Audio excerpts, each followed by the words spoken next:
Hold on, are we recording right now? Yeah. Oh yeah, okay.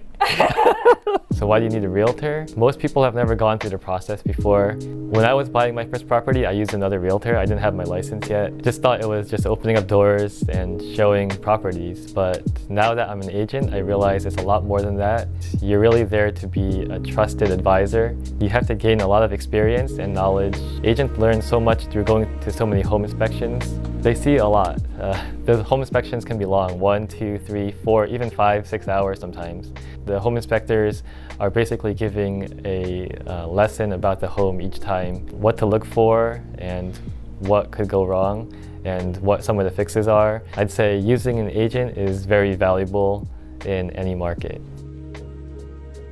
The agents have a good network. If they've been in the business for a while, they'll have a network and they'll know someone for almost anything.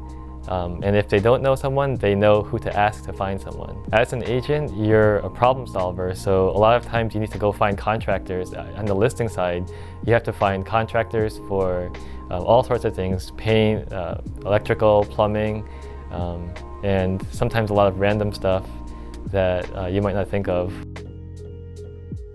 If I want to invest, where should I invest? Yeah, I get this question sometimes. I kind of like the Ashburn area, Loudoun County.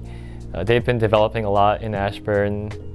The Silver Line they're extending it out past Dulles into Ashburn. There's a lot of nice homes, still somewhat reasonably priced, and you can get into the city, into DC or Tysons. You can actually get to both airports from the Silver Line now. There's a lot of tech companies moving to the area and a lot of data centers out in Loudoun. It's hard to tell what's going to happen with all these people going to work from home, remote workers.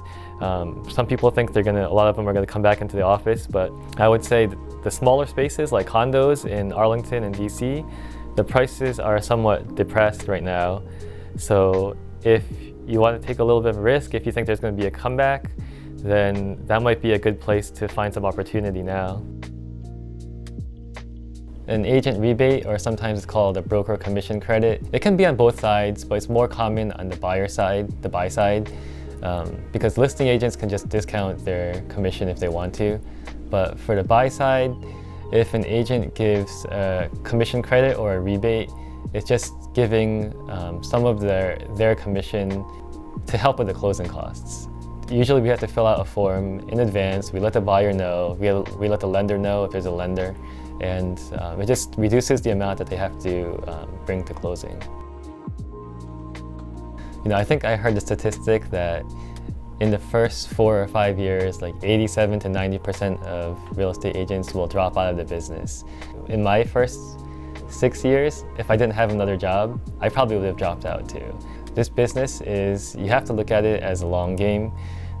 For most agents, there's some rock star agents out there that can crush it in their first year, but a lot of agents will only do 2, 3, 4, 5 transactions in their first year. It's really hard because you want somebody to trust you, but how can they trust you when you don't have any experience?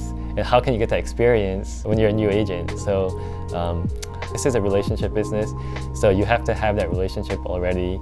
And as long as you find someone like a mentor or an agent that is willing to help you out and guide you through your first transaction or two, I think you can make it in the business. A lot of coaches say that mindset is so important in this business, and it's a lot of work. I remember my first couple of years, I did a lot of work for very little or no pay, and you just have to have the grit to stick with it. And it only took me 7 years to get going.